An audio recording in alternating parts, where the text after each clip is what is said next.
إن الحمد لله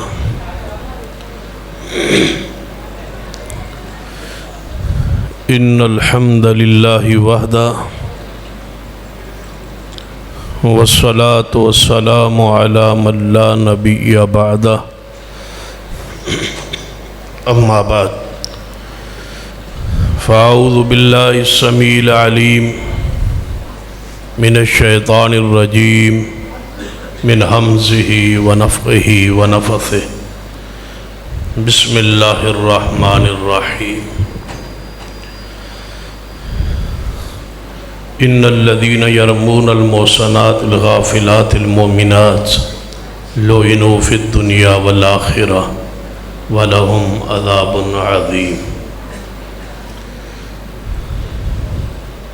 حضرات ذی وقار علماء کرام، بزرگوں اور دوست، واجب العزت قابل احترام اسلامی روحانی ماں اور بہن، صحابہ کرام رضوان اللہ علیہ مجمعین، اسلام دی اساس اور بنیاد، پورا اسلام صحابہ کرام دی صداقت اور انہاں دی عدالت تے کھڑا ہے۔ دشمنان اصحاب رسول دی چاہت اور خواہش یہ ہے کہ شجرہ اسلام نو کاٹ دیتا جائے، اور اہل و سنت دا عقیدہ اور منہج یہ ہے کہ اس اسلام دے شجرہ دی حفاظت اور دفاع کیتا جائے۔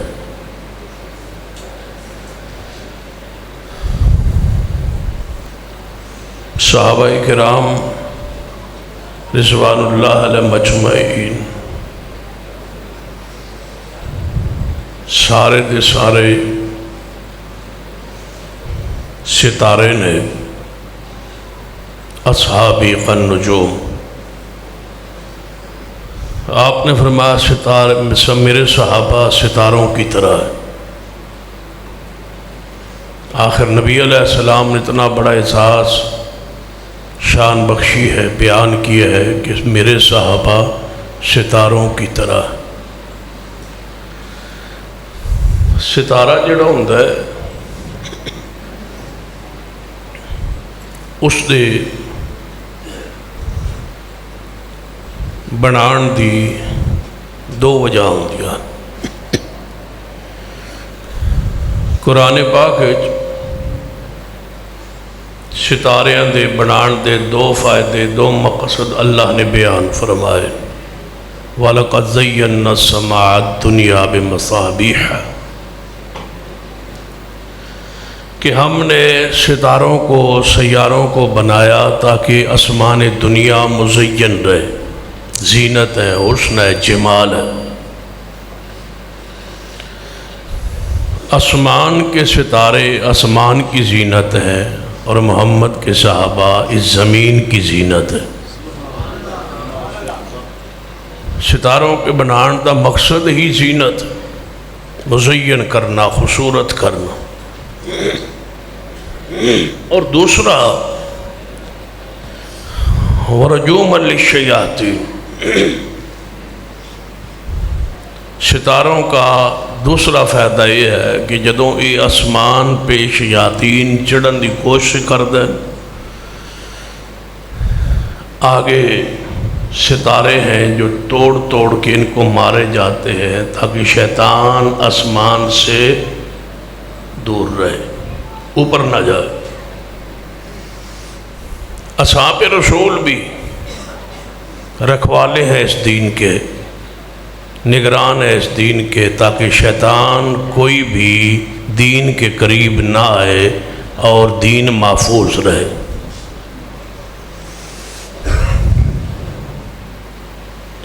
ستاروں سے ڈرتے ہیں شیاطین، یہ وصف ہے ستاروں کا کہ ستاروں سے ڈرتے ہیں شیاطین۔ آسمانی ستاروں سے ڈرتے ہیں آسمان کی طرف چڑھنے والے شیاطین، اور صحابہ سے ڈرتے ہیں زمین پہ رہنے والے شیاطین۔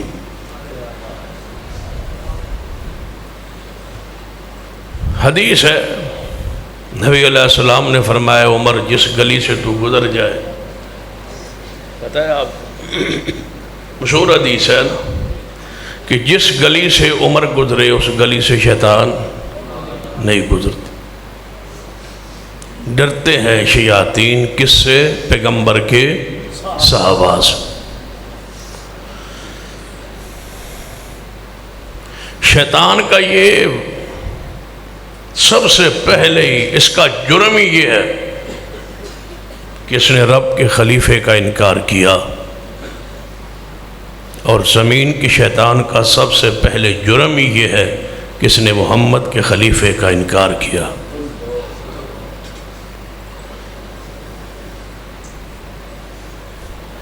شیطان کے باوجود انکار کے رب کا خلیفہ پھر بھی جنت میں رہا،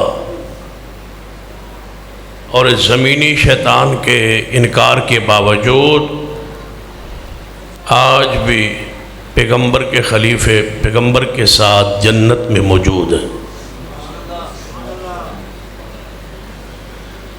جنت میں بھی نہیں چھوڑا شیطان، اور درختوں کا اختلاف پا بیٹھا کس سے؟ رب کے خلیفے کے ساتھ۔ اور اس زمینی شیطان نے بھی نہیں چھوڑا صحابہ کو، یہ جھگڑا پا بیٹھا باغ فدق کا۔ یہ شیاطین کی سازش ہے کہ توڑا جائے صحابہ کرام آل رسول کو محمد مصطفیٰ سے جدا کیا جائے۔ اس نے کہا کہ نہیں، آل رسول کے بارے میں جو فیصلہ اصحاب رسول کا تھا وہ فیصلہ قرآن میں وہی ہے، حدیث رسول میں وہی۔ جا کے پڑھ لیجیے کہ سیدنا علی امام زین العابدین کے بیٹے زید، ایک بیٹے ہے امام باقر اور دوسرے بیٹے ہیں بولو زید۔ یہاں سے جھگڑا شروع ہوا۔ جنہوں نے امام باقر کو امام مانا وہ 12 امامیے ٹھہرے، اور جنہوں نے امام باقر کی امامت کا انکار کیا اور زید کو امام مانا وہ زیدی ٹھہرے۔ آپ کے علم میں ہے زیدی بھی ہے اور اثنا عشری بھی۔ وہ امام زید جو علی زین العابدین کا بیٹا ہے، انہوں نے خود لکھا ہے، ان کی کتاب بھی ہے معروف مسند زید، کہ اگر صدیق کی جگہ پر میں ہوتا تو باغ فدق کا میں وہی فیصلہ کیا کرتا جو سیدنا صدیق نے کیا تھا۔ انہوں نے ویسے ہی جھگڑا ڈالا ہے خلیفہ سے۔ رب نے ایک درخت سے روکا، کس کو؟ اپنے خلیفہ آدم کو،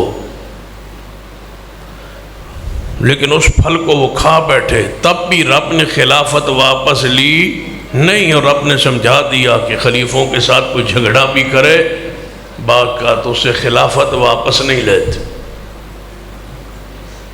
ایک اصول بیان کر دیا ہے، یاد رکھیے، سیدنا صدیق رضی اللہ تعالیٰ عنہ کے ساتھ اختلاف کیا ہے رفس نے باغ فدق کی بنیاد پر۔ اصحاب رسول کا اختلاف نہیں تھا، آل رسول اہل بیت کا اختلاف نہیں تھا، اختلاف ان کا ہے۔ یہ لڑتے ہیں، یہ جھگڑتے ہیں۔ سیدنا علی رضی اللہ تعالیٰ کا قول موجود ہے،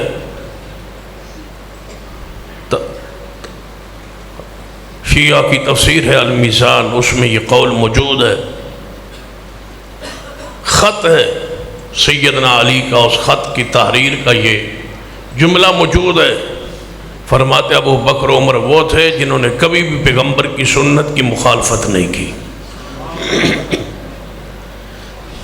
اتنے عظیم لوگ جن کی ثقافت عدالت پر سینہ علی بیان فرما رہے،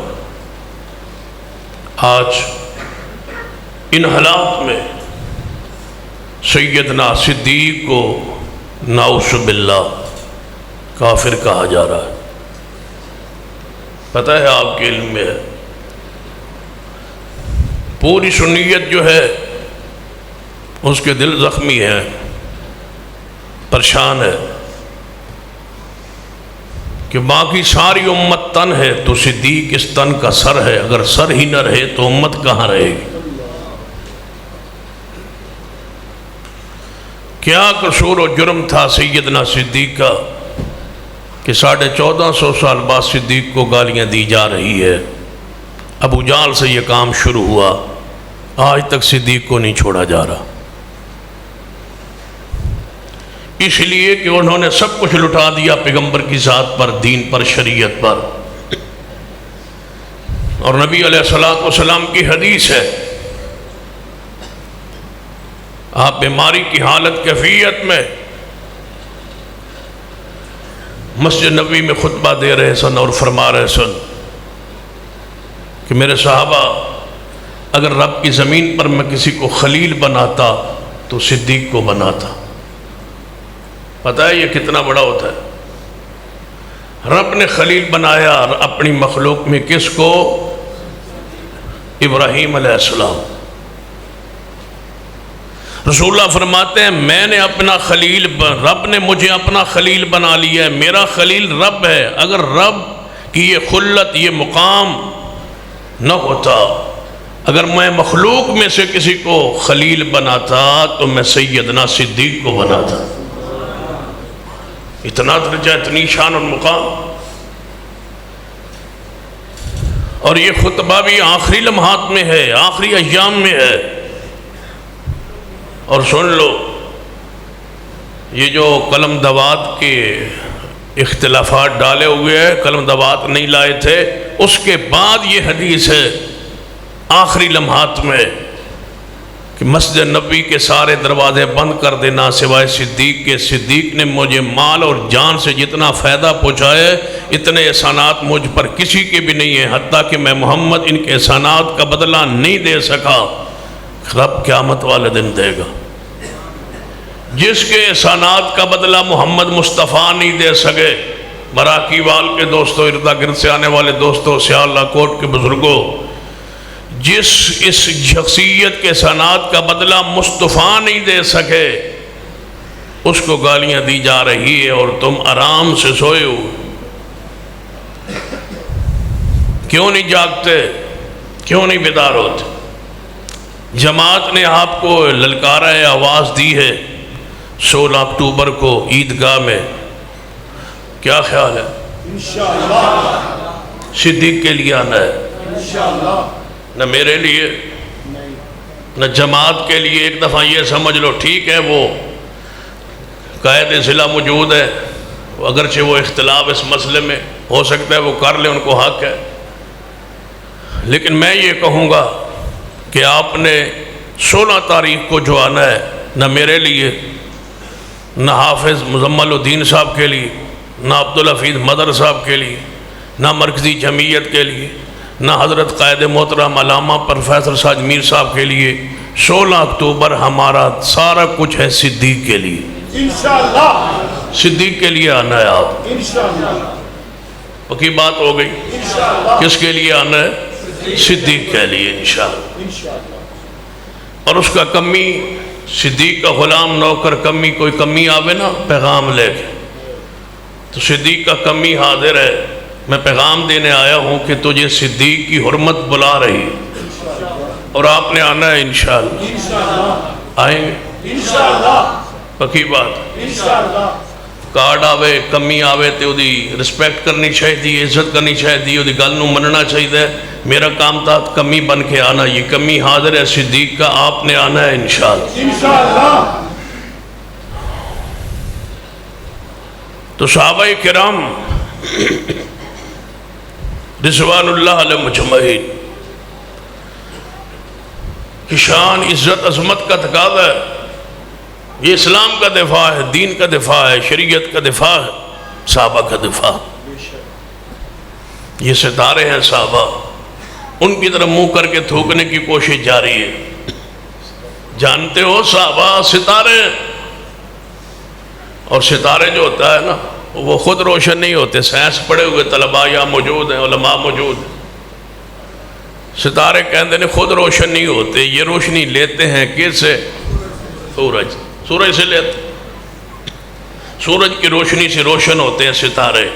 تو پیغمبر کے صحابہ کیا ہوئے؟ ستارے۔ تو روشنی کس سے لی؟ یا ایھا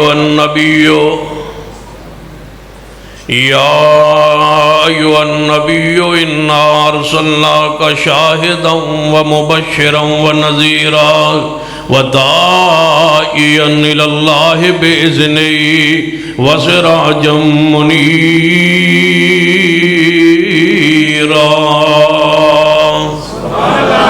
سورج کون ہوئے؟ پیارے حبیب جناب محمد صلی اللہ علیہ وسلم۔ آپ کو روشنی لئیے قرآن و سنت کنا صحابہ کرام نے تابعی میرے محبوب نے فرمایا میرے صحابہ سن لو میرے جان تو بعد، آپ نے فرمایا میرے جان تو بعد میری امت 73 فرقیں تقسیم ہو جائے گی، انہاں 73 چو 72 جہنم اندر جان گے، ایک گروہ جنت جائے گا۔ محبوب جیو کیڑا گروہ؟ فرمایا ما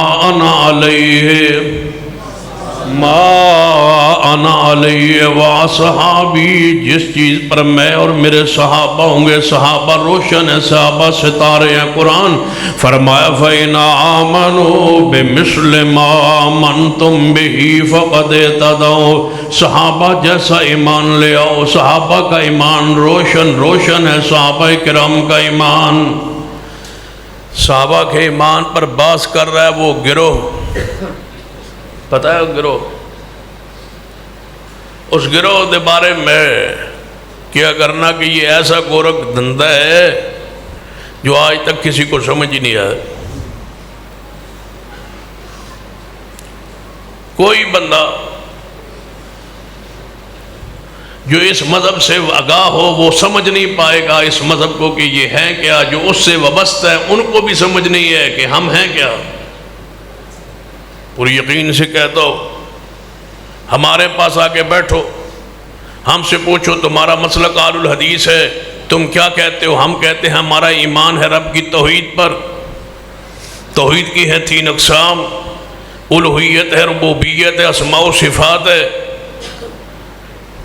اس پر ایمان لانا، اللہ کے عرش پر استواء کو ماننا، اس کی الوہیت کو ماننا، ربوبیت کو ماننا، اس کو وحدہ لا شریک سمجھنا، اسماء و صفات میں یہ ہمارا مسلک ہے، یہ ہمارا عقیدہ ہے، توحید ہے۔ بھائی توحید کے بعد کس کو مانتے ہو؟ بھائی رسالت کو مانتے ہیں۔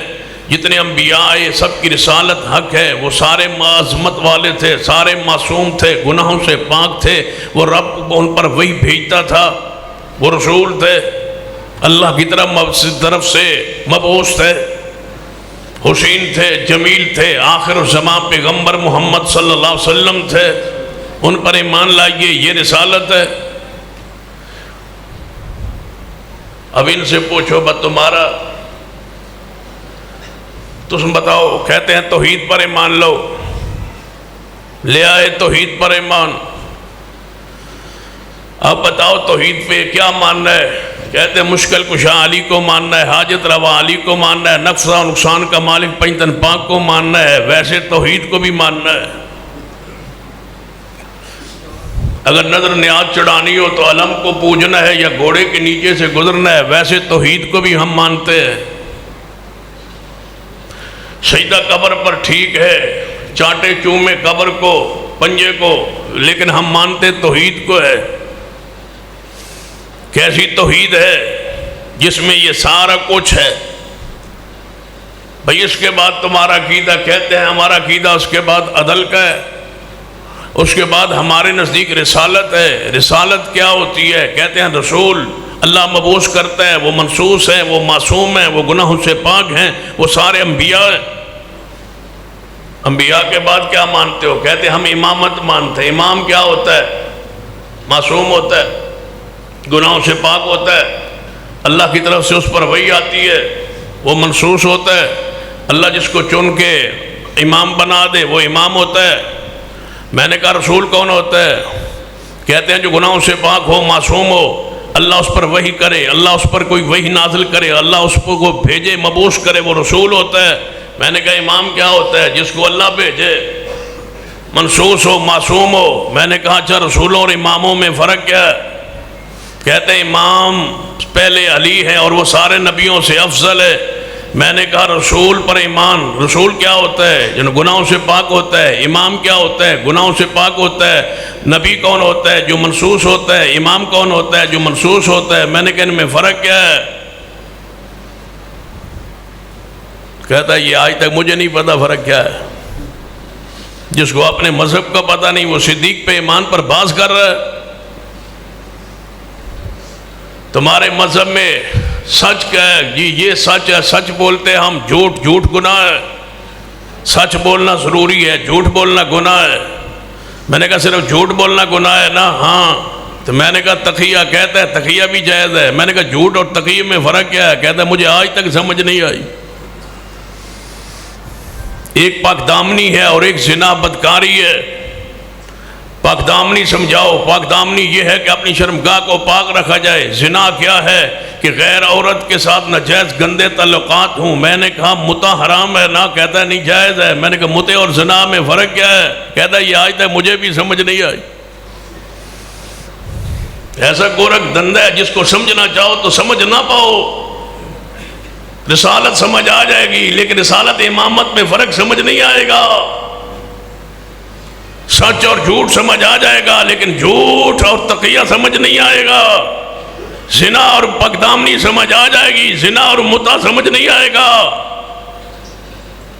قیامت سمجھ آ جائے گی لیکن قیامت سے پہلے ساری دنیا ایک دفعہ پلٹ آئے گی، دنیا میں آ جائے گی، پھر رہے گی، پھر فوت ہوگی۔ اس کو عقیدہ رجت کہتے ہیں۔ قیامت سمجھ آ جائے گی، رجت تمہیں سمجھ نہیں آئے گا۔ یہ ایسا مذہب ہے جس نے آج تک اپنے آپ کو بھی نہیں سمجھا، دنیا کیا سمجھے اس کو۔ لیکن اب ہمارے موقع مل گیا، صدیق کی کرامت ہے کہ ہمیں کھول کے بیان کرنے کا موقع مل گیا ہے۔ تم نے صدیق کو برا کہا ہے اور ہم سے کہتے ہو کہ ہم تم سے پیار کریں۔ معذرت نہیں ہو سکتا۔ ہاں تم ہمیں گالیاں دیتے، ہماری اولادوں کو گالیاں دیتے، برداشت تھا اور ہم خوش بھی ہوتے کہ کوئی بات نہیں ہے، جتنی دیر ہمیں گالیاں اور ہماری اولادوں کو، بیوی بچوں کو گالیاں دو گے اتنی دیر صحابہ تو تمہاری زبان سے محفوظ رہیں گے۔ لیکن تم نے بڑی اونچی ہستی کا پر جا کے تان و تشنیع شروع کی ہے۔ اب تمہارے لیے ہمارے پاس ایک ہی گفٹ ہے، تحفہ ہے۔ ہم رد تو کرتے نہیں، برا تو کہتے نہیں، لیکن تحفہ تمہیں ضرور دیں گے، اور وہ تحفہ یہ ہے ان الذین یرمون المحصنات الغافلات المؤمنات لعنوا فی الدنیا۔ تو ساڈا تحفہ دینے کا کوئی پروگرام تحفہ دیو۔ لعنوا فی الدنیا لعنوا فی الدنیا والآخرہ ولہم عذاب عظیم۔ میرے توڑے پیر و مرشد جناب محمد صلی اللہ علیہ وسلم در شاد گرامی آپ تا فرمان حدیث مبارکہ فرمائے اذا رأیتم الذین یسبون اصحابی، جب تم دیکھو ایسے لوگوں کو جو میرے صحابہ کو برا کہتے، یا رسول اللہ پھر سلام دیجئے، محبت کیجئے، پیار کیجئے، کوئی چائے شائے پیش کیجئے، بوتل پیش کیجئے۔ فقولوا لعنت اللہ۔ تو اسی میں لگتا پریشان ہو گئے ہو، اس واسطے میں آندہ نہیں مراکی وال، بس اسی میں ویک کی پریشان ہو جاندے ہو۔ نعرہ تکبیر، گلی گلی نگر نگر ابو بکر ابو بکر، گلی گلی نگر نگر ابو بکر ابو بکر، مصطفیٰ کا ہم سفر ابو بکر ابو بکر، مصطفیٰ کا ہم سفر ابو بکر ابو بکر۔ اہل حدیث حضرت مولانا سید سبتین شاہ نقوی صاحب، قدم بڑھو شاہ صاحب ہم تمہارے ساتھ ہیں، قدم بڑھو شاہ صاحب ہم تمہارے ساتھ ہیں۔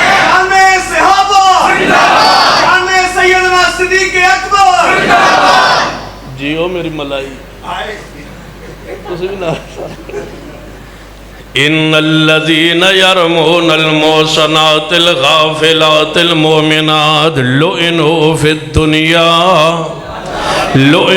الدنيا والآخرة ولهم عذاب عظيم۔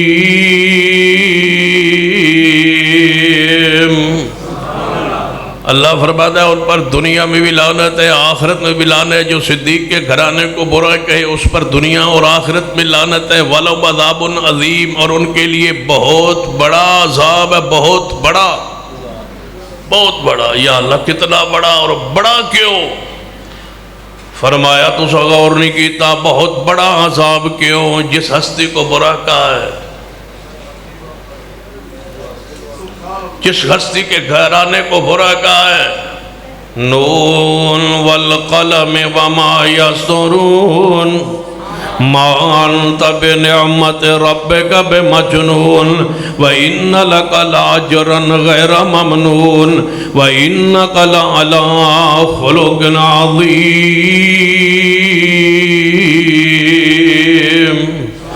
فرمایا بہت عظیم ذات ہے جس کے گھرانے کو انہوں نے بدنام کرنا چاہا۔ اور میں کہا کرتا ہوں، ویسے اگر کوئی شیعہ ساتھی یہاں موجود ہے مجلس میں، محفل میں، ہماری میں، یا سن رہا ہے ہماری بات، تو وہ ذرا غور تو کرے کہ تم نے اسلام قبول کیا ہے، کہتے ہو ہم نے کلمہ پڑھا ہے، کس کا؟ کہتے ہیں محمد رسول اللہ صلی اللہ علیہ وسلم کا۔ میں تمہیں کہتا ہوں، پیغام دیتا ہوں، اصلاح کرتا ہوں، تمہیں پیغام دیتا ہوں کہ تم نے جس نبی کا کلمہ پڑھا ہے ذرا اس کے کوئی تعریف تو کیجئے تعریف۔ جواب سنیے، ہمارا جو نبی ہے نا، جس کا ہم نے کلمہ پڑھا ہے لا الہ الا اللہ محمد رسول اللہ علی ولی اللہ وسیع رسول اللہ وخلیفۃ بلا فاصل، جس رسول کا ہم نے کلمہ پڑھا ہے نا، اس رسول کے سارے صحابہ ٹھیک نہیں تھے۔ جس رسول کا ہم نے کلمہ پڑھا ہے نا، اس کی بیویاں بھی ٹھیک نہیں تھی۔ جس رسول کا ہم نے کلمہ پڑھا ہے نا، اس کے سسر بھی ٹھیک نہیں تھے، اس کا دماد بھی دو ٹھیک نہیں تھے۔ جس کا رسول ہم نے کلمہ پڑھا، اس کی بیٹیاں اصلی نہیں تھیں، پچھلے شوہر سے سیدہ خدیجہ لائی تھی، اور رسول اللہ کو اپنی بیٹیاں کہتے تھے۔ وہ بیٹیاں بھی ٹھیک نہیں تھی، وہ بیویاں بھی ٹھیک نہیں تھی، اس کے سسرال بھی ٹھیک نہیں تھے، اس کے دو دماد بھی ٹھیک نہیں تھے، اس کی ساری جماعت بھی ٹھیک نہیں تھی۔ مزہ آ گیا رسول کا کلمہ پڑھنے۔ ہم سے پوچھو، جس رسول کا ہم نے کلمہ پڑھا ہے، جس مٹی پر ان کے قدم ہے، وہ مٹی بھی پاک ہے۔ جس کا تم نے کلمہ پڑھا ہے، اس کا کوئی رشتہ دار ہی ٹھیک نہیں۔ تو جن مولوی بلاندے ہو اپنی امام برگاہ میں، اس کا سارے معاملات ٹھیک ہیں، اس کی بیوی بھی ٹھیک ہے، تبھی تو تم نے بلایا۔ اس کی بیوی ٹھیک ہے، اس کی اولاد ٹھیک ہے، اس کے دوست ٹھیک ہے، اس کا کردار ٹھیک ہے۔ بس جس رسول کا کلمہ پڑھا ہے، اس کا کوئی بھی ٹھیک نہیں ہے۔ مزہ آ گیا کلمہ پڑھنے کا، تحفہ ہے تمہارا کلمہ پڑھنے پر۔ تو پھر یہی کہہ سکتا ہوں، اور تو میں کچھ کر نہیں سکتا۔ ہمیں تو جماعت نے یہی سمجھایا ہے کہ قانون کو ہاتھ میں نہیں لیتے، آئین کی پاسداری کرتے ہیں، ضابطوں کی پابندی کرتے ہیں، پاکستان کی خدمت کرتے ہیں۔ پاکستان کا دفاع ہمارا دفاع ہے۔ پاکستان محفوظ و مستحکم ہے تو ہم محفوظ ہیں۔ ملک کو ہم توڑتے نہیں، ملک میں ہاں انتشار، اختلاف، فساد پھیلاتے نہیں، اور تو ہم کچھ کر نہیں سکتے، اس لیے کہ ہم جماعت کے ضابطے کے پابند ہیں۔ ہم آوارہ لوگ نہیں ہیں، ہم نظم کے پروئے ہوئے لوگ ہیں۔ ہم اپنی مرضی اس معاملے میں تو نہیں کر سکتے، لیکن یہ تو کہہ سکتے ہیں کہ لعنوا فی الدنیا، اینی ساری گنجائش ہو سکتی ہے، لعنوا فی الدنیا والآخرہ ولہم عذاب عظیم۔ قرآن کہتا ہے جو پاک دامنوں پہ الزام لگاتا ہے، الزام درتا ہے، اس پر دنیا و آخرت میں لعنت ہے۔ انہوں نے بہت بڑا ان کے لیے عذاب ہے۔ کیوں؟ یہ اس طبقے سے تعلق رکھتے ہیں، اذا رأیتم الذین یسبون اصحابی فقولوا لعنت اللہ علی شرکم۔ فرما جب دیکھو ایسے لوگوں کو جو میرے پیارے حبیب جناب محمد صلی اللہ علیہ وسلم دے صحابہ کرام نو برا کہندے نے، فقولوا لعنت اللہ علی شرکم، اتنا کہہ دو تم پر اللہ کی لعنت ہو، تمہارے شر پر، تمہارے بری سوچ پر، بری نظریات پر، برے الفاظ پر لعنت ہو تم پر کہ تم نے ان کو برا کہا۔ حافظ ابن کثیر رحمت اللہ علیہ لکھتے ہیں ان کی دماغ الٹا ہے رافضیوں۔ کیوں؟ فرماتا ہے ان کا دماغ ایسا الٹا ہے کہ جس کی رب تعریف کرے یہ اس کی مذمت کرتے ہیں، اور جن کی رب مذمت کرے یہ ان کی تعریف کرتے ہیں۔ رب تعریف کرتا ہے قرآن میں، یہ مذمت کرتے ہیں، اور رب جن کی مذمت کرتا ہے یہ ان کی تعریف کرتے ہیں۔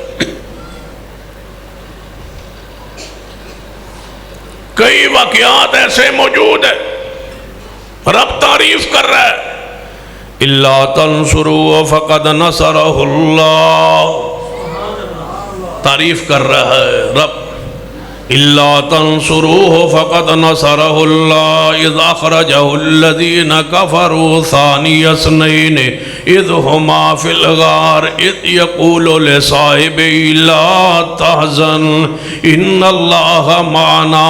قرآن کہتا ہے اگر تم مدد نہ کرو میرے پیارے حبیب جناب محمد صلی اللہ علیہ وسلم کی، فقط نصرہ اللہ، تو مدد کی ہے اس کی کس نے؟ اللہ نے۔ اگر تم مدد نہ کرو میرے رسول کی، اللہ تنصروہ، یہ جو ہاں آخر پہ ضمیر ہے اس سے مراد پیغمبر کی ذات ہے۔ اگر تم مدد نہ کرو محمد مصطفیٰ کی تو ان کی مدد کس نے کی ہے؟ اللہ نے۔ کب مدد کی ہے؟ کس موقع کی مدد کا ذکر ہے؟ اذ اخرجہ الذین کفروا، جب پیغمبر کو نکال دیا تھا مکہ سے، اپنے شہر سے، کنہوں نے؟ کافروں نے۔ آگے کیا فرما؟ ثانی اثنین، یہ کہتے ہیں صدیق مسلمان نہیں ہے، نعوذ باللہ۔ اب ترجمہ کیا بنے گا؟ اگر وہ مسلمان نہیں ہے نعوذ باللہ، ترجمہ کیا بنے گا؟ مکہ سے نکالا کافروں نے، اور جو لے گیا پیغمبر کو وہ کون تھا؟ نکالنے والے کافر، لے جانے والے کافر، نعوذ باللہ۔ تو قرآن کی آیت سمجھا دو، اللہ تنصروا وقد نصرہ اللہ اذ اخرجہ الذین کفروا ثانی اثنین اذ ہما فی الغار، نکالا کافروں نے، جو لے گیا ہے وہ کافر نہیں ہے، وہ اول المومنین ہے، جو سب سے پہلے محمد کی ذات پہ ایمان لایا۔ قرآن کا یہ آیت کو سمجھا دو، فلسفی انداز میں، کوئی منطقی ہوئی عقلی انداز میں ہی سمجھا دو۔ نکالا کافروں نے، لے گیا بھی کافر، جنہیں کڈن والے وہ بھی کافر، جو سنبھال کے لے جا رہا ہے وہ بھی کافر۔ تو پھر قرآن تو سمجھ آ گیا، قرآن کہتا ہے نکالنے والے کافر تھے، لے جانے والا محمد کو صدیق تھا۔ ثانی اثنین، یہ ونڈ ہے قرآن میں، پہلے ہیں نکالنے والے، ان کو رب نے کیا کہا؟ اللہ تنصروا فقد نصرہ اللہ اذ اخرجہ الذین کفروا، اگر تم مدد نہ کرو تو اللہ نے مدد کی ہے محمد مصطفیٰ کی۔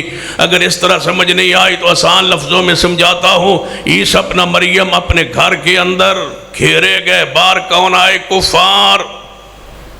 رب نے عیسیٰ ابن مریم کو چھت پھاڑ کے اوپر اٹھا لیا آسمانوں پر زندہ اپنے امر سے۔ جب کافروں نے خلیل اللہ علیہ السلام کو ڈال دیا تھا آگ کی چخا میں، تو اللہ نے بچایا، کیا کیا؟ آگ کو کر دیا ٹھنڈا۔ موسیٰ علیہ السلام گھیرے گئے فرعون کو، اور فرعون کی فوج پیچھے سے آ گئی، رب نے بچایا، فرمایا لاٹھی مارو اس سمندر پر، اپنے امر سے بچایا۔ ابرہ بادشاہ آ گیا تھا حملہ کرنے بیت اللہ پر، بیت اللہ کو اللہ نے بچایا۔ ذریعہ کیا بنایا؟ بابیل۔ جب بیت اللہ بچانا چاہ ذریعہ بابیل بنے، جب ابراہیم کو بچانا چاہ ذریعہ آگ کو ٹھنڈا کیا، جب موسیٰ کو بچایا تو رب نے ذریعہ لاٹھی کو مروا کے راستے بنا کے بچایا۔ عیسیٰ ابن مریم کو بچایا یہودیوں کے شر سے، یہودیوں کی سوچ و فکر سے، ان کے ہاتھ سے، اپنے امر سے ان کو زندہ آسمان پہ اٹھا اٹھا لیا. جب میرے پیغمبر کو کافروں نے گھیر لیا، رب نے فرمایا میں مدد کروں گا. یا اللہ مدد کا طریقہ کیا ہوگا؟ فرمایا میں تیری مدد محبوب ابابیلوں کے ذریعے نہیں، کسی اور کے ذریعے نہیں، تیری مدد کروں گا صدیق کے ذریعے. صدیق مدد الہی کا نام ہے. نصرہ اللہ کا مصداق کون ہے؟ صدیق ہے. اللہ تنصروا فقد نصرہ اللہ. بخاری کو تم مانتے نہیں، مسلم پر تمہارا ایمان نہیں، ابو داؤد نسائی ابن ماجہ کی تمہارے نزدیک کوئی حیثیت نہیں. قرآن کو یا کہہ دو کہ تم نہیں مانتے، مانتے ہو تو پھر غور کرو. میرا تو خیال علم یہی ہے کہ تم کہتے ہو کہ اس کے حفظ کی ضرورت نہیں ہے، اس لیے پورے ملک میں تمہارا شعبہ حفظ ہے ہی کوئی نہیں، کیونکہ نہ تراویح ہے، نہ حفظ ہے، نہ حفظ کی ضرورت ہے، نہ پڑھنے کی ضرورت ہے، کیونکہ قرآن تو غار میں ہے، جب آئے گا تو پھر پڑھیں گے. تو پھر اس کو جو پڑھتے ہو ان کے آنے تک تو پڑھتے ہو، جو اس کے آنے تک مانتے ہو، پڑھتے ہو، سمجھتے ہو، سمجھاتے ہو، اس قرآن میں ہے. اللہ تنصروا فقد نصرہ اللہ اذ اخرجہ الذین کفروا. یہ کفار کا تذکرہ آگے لے جانے والا. ثانی اثنین اذ ہما فی الغار اذ یقول لصاحبہ لا تحزن ان اللہ معنا. اللہ ہمارے ساتھ ہے. صدیق آپ نے ڈرنا نہیں، غم نہیں کرنا، پریشان نہیں ہونا، اللہ ہمارے ساتھ ہے. کہتے ہیں سیدنا علی کو اپنے بستر پہ لٹا دیا تھا. میں نے کہا لٹایا تھا، کچھ اور بھی فرمایا تھا. کہنے لگے فرمایا یہ تھا کہ میرے بستر پہ لیٹ جاؤ، میری امانتیں میرے پاس کفار کی امانتیں ہیں، یہ واپس کر کے آ جانا، آپ کی میری ملاقات مدینے میں ہو جائے گی. میں نے کہا پھر تو بستر پہ سونا مشکل نہیں ہے. پھر غور کیجیے. کہتے ہیں سیدنا علی کی بڑی قربانی ہے. میں کہتا ہوں بہت بڑی قربانی علی ہمارا ایمان ہے. جو علی کو نہ مانے وہ مسلمان نہیں ہے. لیکن تھوڑا سا تمہیں بھی ہمت کرنی پڑے گی. ہم لکھ کے دیتے ہیں کہ جو علی کو نہ مانے وہ مسلمان نہیں. ہم لکھ کے دیتے ہیں جو سیدہ فاطمہ الزہرا حسنین کریمین کا ادب نہ کرے وہ مسلمان نہیں. امن کے لیے تمہیں لکھ کے دینا پڑے گا جو صدیق عمر عثمان کو نہ مانے وہ بھی مسلمان نہیں ہے. ہم لکھ کے دینے کے لیے تیار ہیں. ملک کے امن کے لیے اسلام کے نام پہ حاصل کیا گیا یہ ملک یہ محفوظ رہے، ہر قسم کے شر سے، ہر قسم کی عدم استحکام سے یہ محفوظ رہے. لیکن ان سے لکھواؤ کہ صدیق و عمر عثمان مومن ہیں، ان کے ایمان میں کوئی شک نہیں. ایک دفعہ مجھے ایک بندہ کہنے لگا سیدنا حسین کی شان پر ہم نے سرگودا میں سیمینار کروانا ہے. محرم تھا شان حسین. آپ بھی آئے اہل حدیث کی طرف سے. ہم نے ایک ہوٹل پہ رکھا ہے سیمینار. بریلویوں کو بلایا، دیوبندیوں کو بلایا، حدیثوں کو بھی بلایا، ساروں بلایا. ہم میزبان ہیں. سیمینار ہم کروا رہے ہیں. آپ بھی آئے اہل حدیثوں کی طرف سے. میں نے کہا آپ نے کس عنوان پہ رکھا ہے؟ کہتا ہے شان حسین پہ. میں نے کہا شان حسین پہ سیمینار میں رکھتا ہوں نا، آپ تشریف لے آئے. کہتا ہے پھر ہمارے میں آپ کیوں نہیں آتے؟ میں نے کہا آپ صدیق سیمینار کروائے نا، آپ صدیق کے نام پہ سیمینار کروائے نا. ہمیں دھوکہ دیتے ہو، ہمیں بیوقوف بناتے ہو.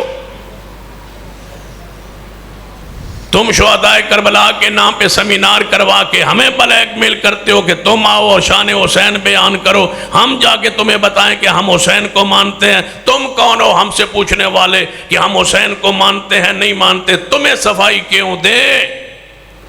حسین ہمارا ایمان ہے. تمہیں صفائی کیوں دے کہ ہم مانتے ہیں؟ تم بے وقوف ہو، ہمیں صفائی دو کہ تم صدیق عمر عثمان کے بارے میں کیا کہتے ہو. تم آگے ہمارے پر اپنے پاس صدیق سے مینار کرواؤ. عجیب منطق چلی ہوئی ہے. بریلوی ہے, دیوبندی ہے, اہل حدیث ہے, تینوں لگے ہوئی ہے شان حسین بیان کرنے کے لیے, اور ان کو کہتے ہیں کہ سن لو ہم شان حسین مانتے بھی ہیں اور بیان بھی کرتے ہیں, اور وہ بھی لگے ہوئے شان حسین بیان کرنے. ہم ان کے لیے شان حسین کیوں بیان کریں؟ ہم شان حسین بیان کریں گے رب کو راضی کرنے کے. ان کو ہم ثبوت دیں کہ ہم مانتے ہیں. یہ پورا محرم گزر جائے ایک جملہ بھی نہ کہیں کہ ہم صدیق کو, عمر, عثمان کو مانتے ہیں, دفاعی پوزیشن میں وہ جائیں, ہم کیوں جائیں؟ دفاعی پوزیشن میں وہ جائے جو انکاری ہے, ہم تو کسی ہستی کے انکاری نہیں. دفاعی پوزیشن میں وہ جائے جو تبرعی ہے, ہم کیوں دفاعی پوزیشن میں جائیں؟ ہم تو محبت کرنے والے لوگ ہیں. عجیب مذہب ہے جس میں تبرع اسلام کا رکن ہے. ہمارے مذہب میں تبرع نہیں ہے, ہمارے مذہب میں صرف تولا, محبت ہے. اور میں کہا کرتا ہوں, یہاں بھی کہہ رہا ہوں کہ تم اس لیے ہم سے آگے ہو, جیت گئے ہو, کہ ہمارے پاس ایسی کوئی شخصیت نہیں ہے جس پر تمہارا ایمان ہو اور ہمارا ایمان نہ ہو, ہم اس کی توہین کریں اور تمہیں تکلیف ہو. پھر تمہیں پتا چلے کہ کسی کے ایمان پر, جس کے ساتھ ایمان ہو, اس کو برا کہیں تو کتنی تکلیف ہوتی. تمہارے پاس تو ابو بکر, عمر, عثمان ہیں نا, جن کو تم گالیاں دے لو تو تمہارا ایمان قائم رہتا ہے تمہارے مذہب کے مطابق. لیکن ہمارا آل الحدیث ہونا, آل السنہ ہونا قائم نہیں رہتا جب تک آل رسول اہل بیت کا احترام نہ کرے. اس لیے تم آگے ہو کہ تم صدیق کو گالیاں دے دو تو تم شیعہ رہ سکتے ہو, میں سیدنا علی کی توہین کروں تو میں سنی نہیں رہ سکتا. یا اس مسئلے کو اس طرح سمجھ لے, شیعہ اگر ایک آدمی صدیق, عمر, عثمان کو نہ مانے تو شیعہ رہ سکتا ہے. ہم اگر سیدنا علی کو, حسن حسین کو نہ مانے تو ہم سنی نہیں رہ سکتے. سنی رہنے کے لیے ضروری ہے, اہل حدیث ہونے کے لیے ضروری ہے کہ امام حسین کو بھی مانے, سیدنا حسن کو بھی مانے, علی کو بھی مانے, سیدہ فاطمہ کو بھی مانے, تب سنی رہے. اس کی مثال میں ایسے دیتا ہوں, یہودی رہ سکتے ہیں عیسیٰ کا انکار کر کے. یہودی مذہب کے اندر تبرع ہے, وہ عیسیٰ ابن مریم کو نہیں مانتے, توہین کرتے ہیں. سیدہ مریم کی بھی, سیدنا عیسیٰ ابن مریم کی بھی. یہودی رہ سکتے ہیں عیسیٰ علیہ السلام کی توہین کر کے, عیسائی رہ سکتا ہے عزیر اور موسیٰ علیہ السلام کی توہین کر کے, مسلمان نہیں رہ سکتا کسی نبی کی توہین کر کے. ہم سنی ہیں, ہم اہل و سنہ ہیں, ہم اس وقت تک سنت پر, اہل و سنہ کی صفوں میں شامل نہیں ہو سکتے جب تک ساروں کا احترام نہ کر. تو اس وجہ تو سمجھتے ہو کہ شاید یہ کچھ تو کہہ تو سکتے نہیں, کچھ کہہ تو سکتے نہیں, اور اگر یہ باز نہ آئے معاملات تو سن لو پھر ہم قربانی دیں گے. اور ہمارے پاس ایک ایسی ہستی, ایک بندہ ہے جس کو ہم برا کہہ سکتے ہیں اور تمہیں اس کی تکلیف ہوگی. ہمارے پاس ہے, ہم نے ڈھونڈا ہوا ہے, لیکن بیان نہیں کرتے. بیان اس وقت کریں گے جب تم نے کہا کہ ہم نہیں رہ سکتے, یا قانون نے کہا کہ ہم ان کو نہیں روک سکتے. ہاں رک جاؤ تو ہماری زبانیں بند رہیں گی, اور اگر نہیں رکو گے تو پھر ایسا کوئی نہ کوئی بندہ لابھ لینا. تو ایسا انہوں پھر جو شروع کرنا ہے نا, لو انہوں پھر دنیا والآخرہ, تو پھر ہوگی پریشانی. اس لیے ہمیں نہ تنگ کرو, اس لیے کہ صدیق کے بغیر ہم زندہ نہیں رہ سکتے. صدیق ہمارا ایمان ہے, سینہ عمر ہمارا ایمان ہے, سینہ عثمان ہمارا ایمان ہے, شیر خدا ہمارا ایمان ہے, حسنین کریمین ہمارا ایمان ہے.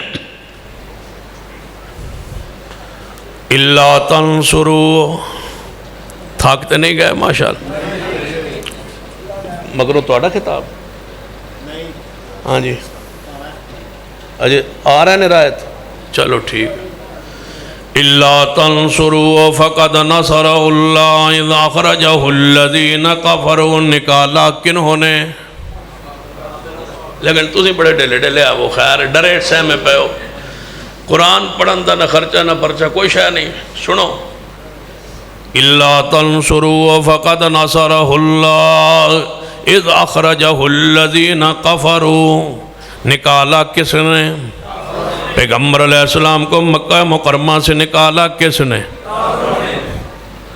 جو ساتھ لے گیا وہ کون ثانی اثنین اذ ہما فی الغار اذ یقول لصاحبی فرمایا علی میرے بستر پہ لیٹ جاؤ علی لیٹ گئے فرمایا علی لیٹ جاؤ آپ کی میری ملاقات مدینہ میں ہو جائے گی پھر خطرہ کس بات کرا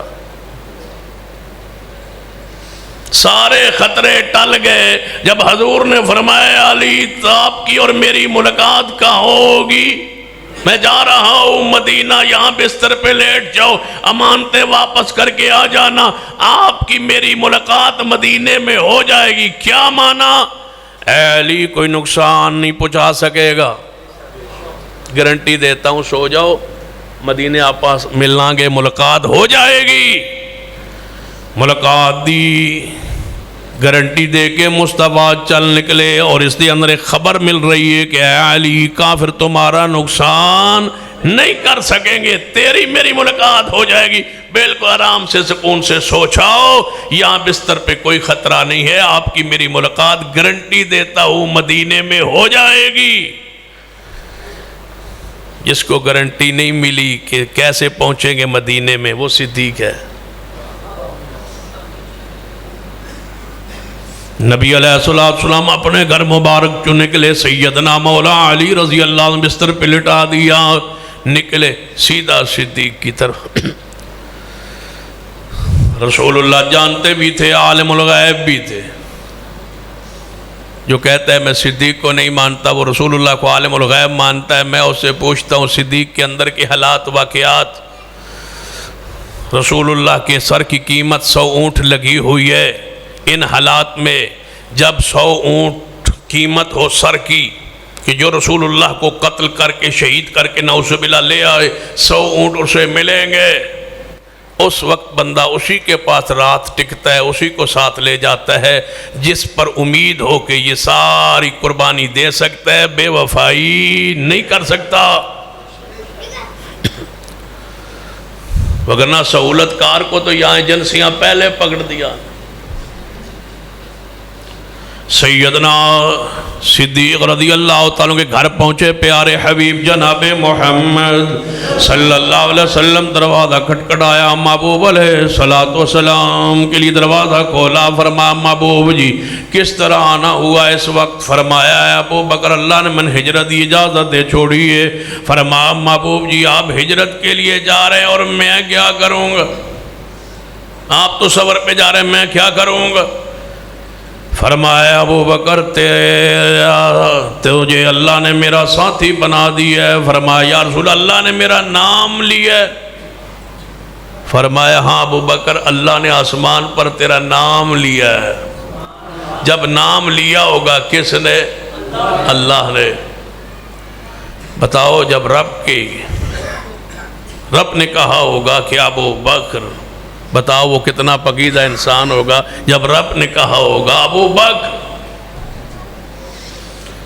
ابو بکر تمہارا ساتھی ہے فرمایا ٹھیک ساتھ چل پڑے صدیق پیغمبر گھر سے خالی نکلے کوئی سواری نہیں کوئی سامان نہیں اکیلے اور خالی گھر سے نکلے صدیق کے گھر پہنچے وہاں سے آگے سفر شروع ہوا جو کچھ کھایا جو کچھ راستے میں رہا جو کچھ مال رہا اللہ کی قسم ہے وہ سارا صدیق کا ہی تھا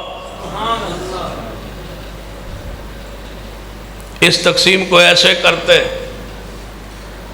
سیدنا علی رضی اللہ تعالیٰ عنہ بڑے پیارے محبوب ہیں ہمارے لیکن تھوڑی سی وضاحت کرنا چاہوں شیر خدا نے ساری زندگی رسول اللہ کے گھر سے کھاتے رہے اور صدیق ساری زندگی آل رسول کو کھلاتے رہے۔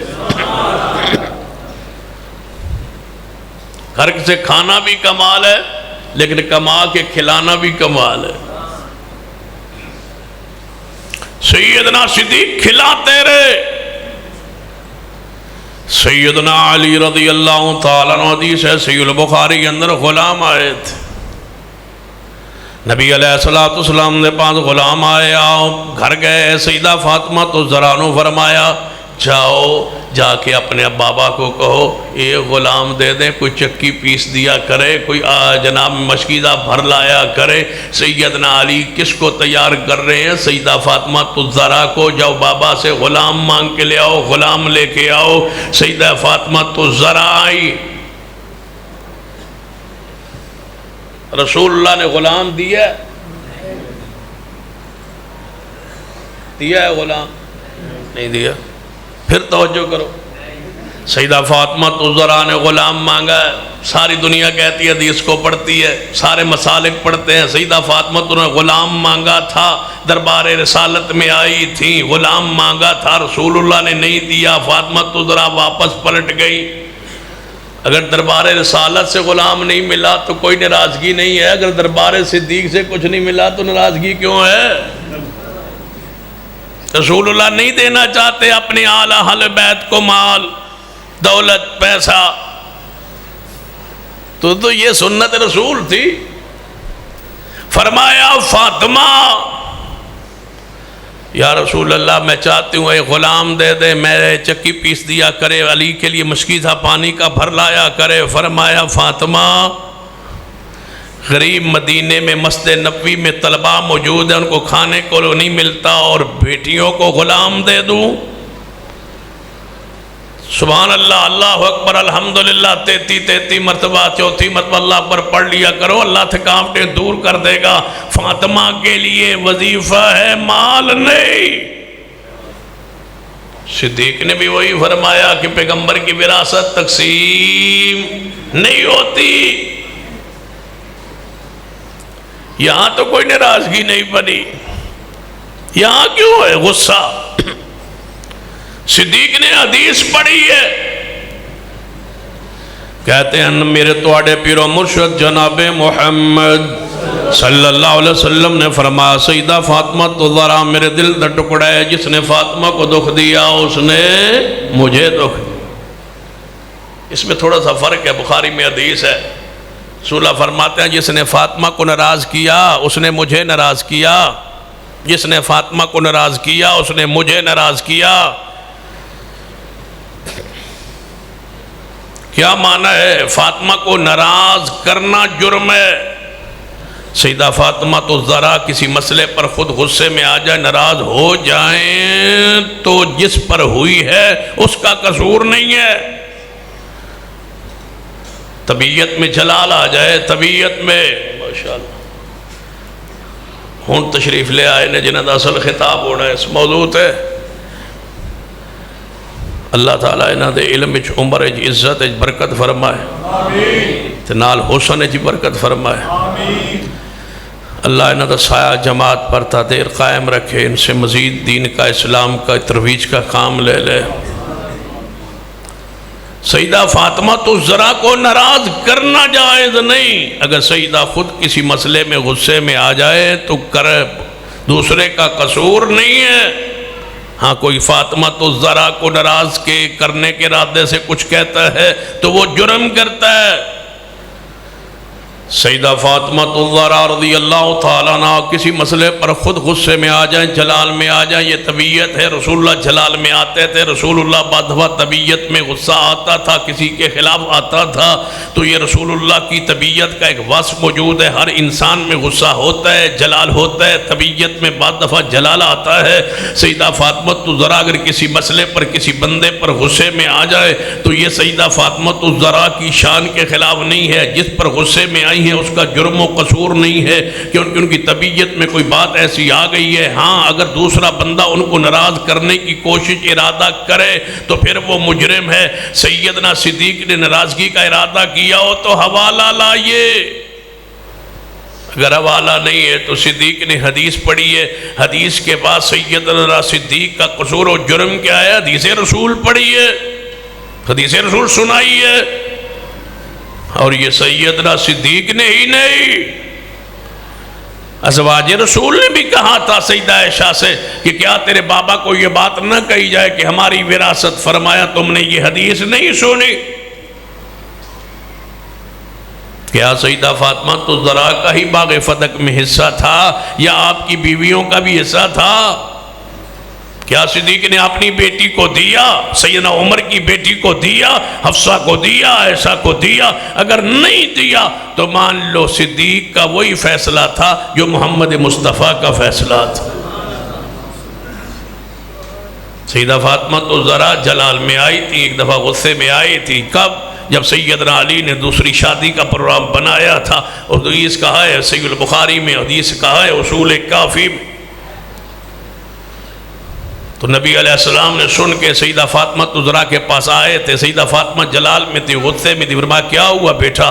فرمایا تمہارا سیدنا علی نے دوسری شادی کا پروگرام بنا، رسول اللہ باہر نکلے، علی کو تلاش کیا، آئے تو مسجد نبوی کے ایک کونے میں لیٹے ہوئے تھے۔ فرمایا قم یا ابا تراب، اے مٹی والے اٹھو، جاؤ صحابہ کرام کو بلا لے آؤ۔ صحابہ کرام کا جمع غفیر مسجد نبوی میں آ گیا، بھر گئی مسجد نبوی۔ پیغمبر نے خطبہ ارشاد فرمایا فاطمہ میرے دل کا ٹکڑا ہے، جس نے فاطمہ کو دکھ دیا اس نے مجھے دکھ دیا، جس نے فاطمہ کو ناراض کیا اس نے مجھے ناراض کیا۔ ابو جہل اللہ کا دشمن ہے، میں اللہ کا محبوب ہوں، اس کی بیٹی اور میری بیٹی ایک نکاح ایک گھر میں اکٹھی نہیں ہو سکتی۔ اگر سیدنا علی دوسری شادی کرنا چاہے مجھے کوئی اعتراض نہیں ہے، لیکن فاطمہ کو طلاق کہہ دے۔ سیدنا علی کھڑے ہوئے، یا رسول اللہ جو ہوا سو ہوا، جانے دیجئے درگزر فرمائیے۔ پیغمبر نیچو طرح سیدنا علی کو ساتھ لیا، سیدہ فاطمہ کے پاس لائے کہ میں نے ان کو سمجھا دیا ہے۔ سیدنا علی نے فرما دیا اے فاطمہ جب تک تو زندہ رہے گی میں دوسرا نکاح کروں گا ہی نہیں۔ رسول اللہ اس وقت فرمایا تھا جس نے فاطمہ کو دکھ دیا اس نے مجھے دکھ دیا۔ ہمارے جیتے جی تو ایسا نہیں نہ ہو سکتا کہ حدیث کسی اور موقع کی ہو اور کسی اور موقع پر پیش کی جائے۔ رسول اللہ سیدنا علی کو سمجھاتے ہوئے یہ حدیث پڑھے اور تم سید 1400 سال بعد یہ حدیث صدیق کے خلاف پڑھنا چاہو، ایسا تو نہیں ہو سکتا۔ ہمارے نزدیک سارے صحابہ مغفور ہیں، سارے صحابہ مرحوم ہیں، سارے صحابہ جنت کے وارث ہیں۔ آپس میں اختلافات ہو سکتے ہیں، جھگڑا ہو سکتا ہے، اختلاف ہو سکتا ہے، لیکن اس کے باوجود سارے صحابہ کو رب نے معاف کر دیا ہوا ہے۔ ان سے کچھ ہونے سے پہلے اللہ نے معاف کر دیا ہے، ہوئے بعد میں معافی پہلے ہے۔ اعملوا ما شئتم کی حدیث ہے صحیح البخاری میں کہ ابو بکر عمر بدری صحابہ جو چاہے کرتے رہے، اللہ نے قد غفرت لکم، اللہ نے ان کو معاف کر دیا ہے۔ جب رب نے کہہ دیا کہ میں نے معاف کر دیا، تم کون ہو ان پر جرح کرنے والے؟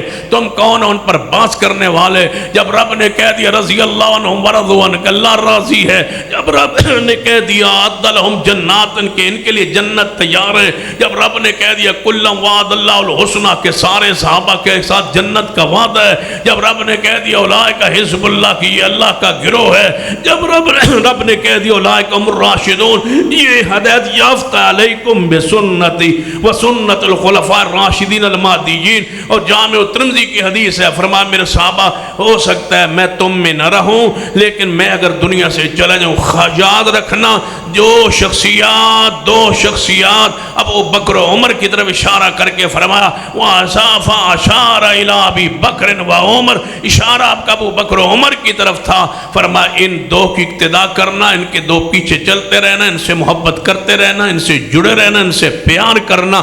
ہم پیغمبر کی وصیت کے مطابق یہ اللہ کے رسول کے وصی ہے، ابو بکر و عمر کے ان کی اقتداء کرنا، ہم ان کی اقتداء کرتے ہیں۔ یہ ہمارے پیشوا ہیں، یہ ہمارے رہبر ہیں، یہ ہمارا امام ہیں۔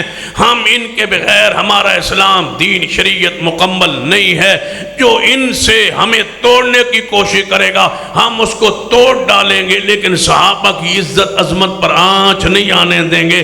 یہ جڑے ہوئے ہیں رسول اللہ کے ساتھ، جہاں نبوت ہے وہاں صحابیت ہے۔ کوئی ایسی جگہ نہیں ہے جہاں نبوت ہو صحابیت نہ ہو، نبوت کے ساتھ جڑی ہوئی صحابیت ہے۔ صحابیت محمد الرسول اللہ یہ پیغمبر ہے، والذین معه یہ صحابہ ہیں، اللہم صلی علی محمد یہ پیغمبر ہیں، وعلی آل محمد یہ صحابہ ہیں، السلام علیکہ ایھا النبی ورحمۃ اللہ وبرکاتہ یہ پیغمبر کی ذات ہے، السلام علینا وعلی عباد اللہ الصالحین، یہ صحابیت ہے۔ صراط الذین انعمت علیہم من النبیین والصدیقین والشہداء، یہ نام یافتہ لوگ جو ہیں پہلے نبی ہیں، ساتھ صحابیت ہے یا ساتھ صدیقیت ہے۔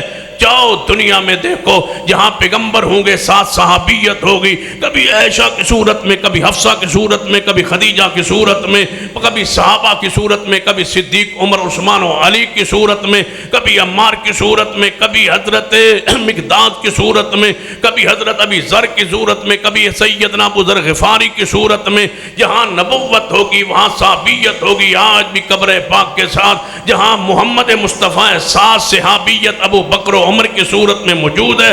فرمایا ہا قضا نبعث یوم القیامہ، جب قیامت کا دن ہوگا میں اٹھوں گا، پھر ابو بکر و عمر اٹھیں گے۔ جہاں نبوت ہوگی وہاں صحابیت ہوگی۔ حوض کوثر پہ مصطفیٰ ہوں گے، صدیق عمر ساتھ ہوں گے۔ جہاں نبوت ہوگی یہاں صحابیت ہوگی۔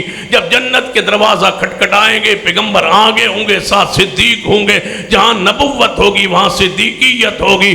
پیغمبر کے صحابی نے پوچھا تھا یا رسول اللہ جنت میں کیسا ہوگا؟ ہم آپ کو ملنا چاہیں تو مل پائیں گے، آنا چاہیں تو آ سکیں گے، دیدار کرنا چاہیں تو کر سکیں گے۔ فرمایا المرء مع من احب، سن لو میرے صحابہ، تم مجھ سے محبت کرتے رہو گے، جہاں میں ہوں گا جنت میں وہاں صحابی تم میرے ساتھ ہوگے۔ جنت میں بھی جہاں نبوت ہوگی وہاں صحابیت ہوگی۔